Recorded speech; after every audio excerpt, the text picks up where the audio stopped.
Oke teman-teman semuanya, selamat datang lagi sama gua Hanif, ya tentunya di channel gua ya. Di sini gua bakal ngasih tips, langsung aja ada 5 tips supaya kalian itu minimal bisa terhindar lah atau kalian punya ilmunya ketika kalian ditargetkan menjadi salah satu korban untuk praktek penipuan, khususnya di industri forex ya tentunya, karena gua bergelut di bidang itu. Ya minimal jangan sampailah ada yang ketipu-ketipu lagi kayak yang kemarin karena gua gremet banget. Jadi kita langsung aja ke tips yang pertama. Mohon maaf suara gua agak serak sekarang karena lagi nggak enak badan ya.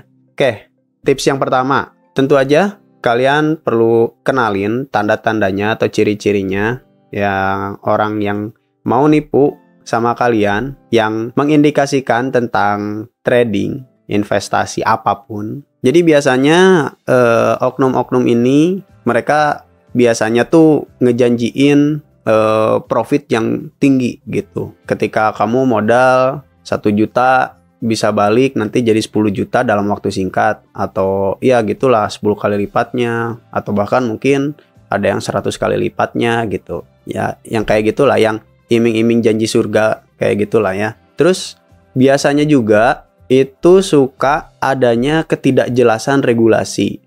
Contohnya misalkan gini, kayak regulasi ketika kalian melakukan transaksi gitu. Transaksinya entah itu dari kalian pertama kali deposito atau withdrawal, atau ketika kalian mentradingkan mata uang yang ditawarin produknya sama si oknum tersebut, itu regulasinya nggak jelas. Terus dilemparnya transaksinya kemana itu nggak jelas. Apakah sampai ke Wall Street atau enggak gitu, itu nggak jelas. Terus biasanya nggak ada juga transparansi ya. Transparansi dari aturan si brokernya gitu. Entah itu nanti dari biayanya, misalkan kamu withdrawal biayanya berapa, misalkan kalau ada biayanya ya. Tapi sepengalaman saya, ketika saya nge-withdrawal itu nggak ada biayanya sama sekali gitu dari brokernya. Kecuali kalau misalkan dari bank yang kalian pakai gitu, itu memang ada biaya dari banknya gitu. Tapi kalau dari brokernya itu nggak ada. Broker yang saya pakai tuh nggak ada biayanya. Terus kayak dari spread, komisi yang kayak gitunya itu nggak ada transparansinya biasanya. Nggak jelas lah gitu intinya. Kalau nggak janjinya ya omongannya rubah-rubah gitu. Kalian juga perlu bisa ya minimal bisa ngecek di situs website si brokernya ya gitu. Kalau misalkan ada regulasinya jelas, terus transparansi lah gitu si regulasinya di websitenya gitu dari segala macamnya. Soalnya broker yang saya pakai, saya pernah waktu itu sedikit cerita ya, saya pernah waktu itu salah masukin nomor rekening. Itu bodoh banget, serius. Masukin nomor rekening salah, terus saya aduin kan. Itu sebenarnya transaksinya udah berhasil, terus saya aduin kan, ada kontak personnya, saya ngadu kalau saya tuh sebenarnya kesalahan di saya karena nomor rekeningnya yang salah gitu. Tapi sama si broker itu uangnya bisa ditarik lagi gitu, balik lagi ke akun saya gitu. Waktu itu kalau nggak salah nggak besar sih, waktu itu nge-WD sekitar $100 lah. $100 nge-WD salah nomor rekening, terus ditarik lagi, bisa ternyata gitu. Dan waktunya nggak lama ya, itu cuma makan waktu sekitar 1 atau 2 jam lah gitu, karena lama chattingan ya sama si adminnya. Duitnya balik lagi, terus withdraw lagi pakai nomor rekening yang bener. Ya akhirnya sampai gitu ke akun bank. Terus biasanya yang nipu juga itu suka ingin cepet-cepet suruh deposit gitu, deposit dana. Neken lah intinya biar kamu cepet-cepet deposito. Ya semakin kamu cepet deposito ya semakin cepet juga kamu ketipu gitu. Ya apapun ceritanya lah gitu. Biasanya ya nggak semua sih, cuma ya biasanya kejadiannya kayak gitu karena janggal banget gitu kan. Itu duit kamu gitu kan. Yang tadi nih ada sangkut pautnya, biasanya susah buat narik dana gitu. Nggak kayak janjinya ketika waktu pas mau deposit, wah disuruh cepet-cepet, pas mau narik dana iya dilama-lama. Itu wah udah parah lah yang kayak gitu, mending dihindarin aja. Dari yang tadi ya, dari transparansinya itu kalian withdrawal kayak gimana regulasinya.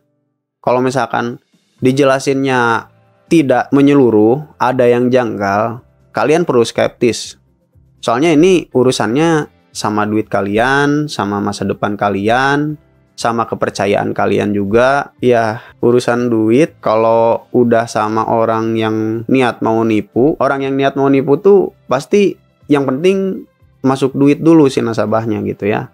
Terus biasanya juga mereka itu pakai teknik marketing yang agresif gitu. Misalkan nih, udah ketemu sama kamu, ngasih nomor telepon, ngasih email gitu. Itu nge-spam, nelfonin, nge-email gitu kan, maksa buat deposit gitu. Soalnya kalau broker yang sah, mereka nggak akan kayak gitu. Buat apa gitu, maksa-maksa orang yang nggak mau investasi terus disuruh deposit ke mereka. Ya ujung-ujungnya mereka nggak mau investasi, mereka nggak punya ilmunya, mereka nggak ngerti, terus nanti mereka rugi di investasi itu, yang disalahin juga brokernya kan, karena dipaksa untuk investasi di situ. Ya nama baiknya kan jadi tercemar, bisa dituntut juga itu kan. Jadi kalau broker yang baik tuh yang nggak akan maksa-maksa kalian buat deposit lah. Ya yang masuk-masuk logika lah, gitu, masuk logika kayak misalkan dari kurs misalkan kamu deposit terus nge-withdraw, itu kurs mata uangnya nggak beda jauh sama di bank gitu, atau sama mata uang yang ya kamu bisa searching aja di Google gitu kan, kurs jual beli misalkan rupiah dolar gitu, itu biasanya nggak beda jauh ya, paling beda juga 100 atau 200 perak lah gitu. Soalnya di broker yang gua pakai juga itu nggak beda jauh lah ya, bedanya cuma 100 atau 200 perak lah ya, kadang-kadang bedanya cuma 50 perak gitu sama yang ada di Google ya. Terus ini nih, lihat dulu juga review brokernya, reputasinya gimana nih, bagus atau jelek. Saran sih kalau misalkan nyari broker ya, misalkan kalian punya mentor nih, ikutin aja broker yang mentor kalian pakai gitu. Kalau mentornya bener, ya biasanya mentornya mau tanggung jawab gitu sama si brokernya juga. Biasanya mereka juga kerjasama sama brokernya gitu. Ya bukan yang penipuan-penipuan affiliate dari Binomo yang waktu itu. Cuman mereka biasanya dapat komisi dari per lot yang kalian tradingin tuh, mereka dapat komisi berapa dolar gitu. Ya nggak besar sih sebenarnya komisinya. Cuman ya ada feedbacknya lah gitu untuk buat si mentor kamu ini gitu. Tapi nggak akan ngerugiin apa yang udah kamu tradingin, nggak akan ngurangin profit kamu gitu. Itu karena broker sendiri juga kan mereka ngambil komisi ya. Terus kalian juga perlu ngelakuin riset. Misalkan kalian udah percaya sama broker apa, lakuinlah riset, cobain. Ya minimal tanyalah ke teman-teman yang udah trading duluan gitu, terus pakai broker apa gitu, gimana pengalamannya. Terus kamu misalkan ada percaya sama broker apa, coba tanyain regulasinya gimana. Oke, itu yang biasanya indikasi-indikasinya ya gitu. Terus kita bakal bahas sama regulasi ya. Regulasi yang diterapin, yang diakui dunia lah gitu ya, yang diakui dunia. Atau bahkan kalau misalkan ada yang udah masuk ke, ada lisensi di Bapepti juga, ya boleh gitu. Setahu saya banyak juga broker luar, ya luar negeri yang bagus, itu tidak ada lisensi Bapeptinya gitu ya. Tapi biasanya di banned sama Kominfo kalau broker-broker yang kayak gitu. Nah regulasinya ini ada 3 ya. 3, yang pertama itu ada di CFTC, itu di Amerika, regulasi Amerika. Terus ada FCA, itu di Inggris ya lisensinya. Terus ada di ASCI juga, itu di Australia gitu. Setahu saya sih itu lisensi yang biasanya ada di broker-broker ya. Terus ini ada asumsi gua yang mungkin bisa salah atau juga bisa benar. Kalau gua menghindari broker yang dia tuh punya fixed rate. Dolar harganya fluktuatif ya. Sekarang itu kisaran 15.000 lah ya. Tapi ini biasanya ada fixed rate, yaitu 1 dolarnya ya 10.000 gitu. Fix segitu. Kalian mau deposito atau kalian mau withdrawal itu sama 10.000 gitu.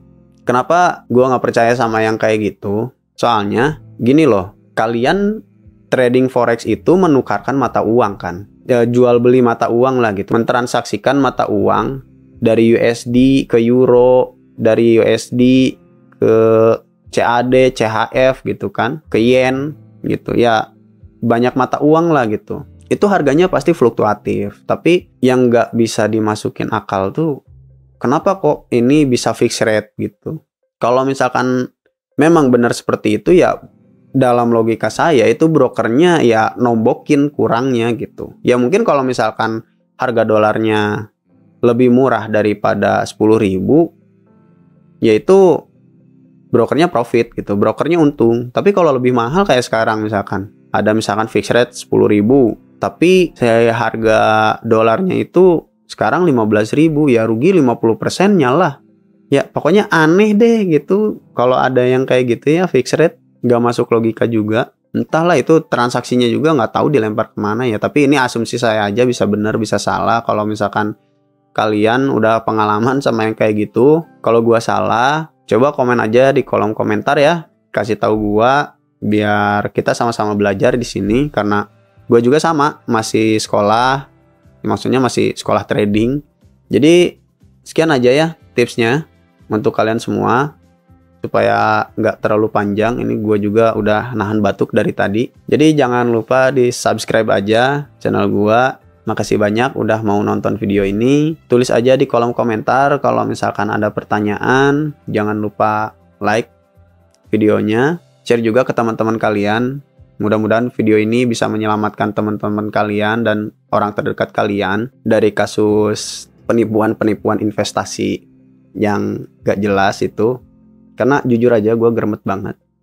Oke, sekian aja videonya. Bye-bye.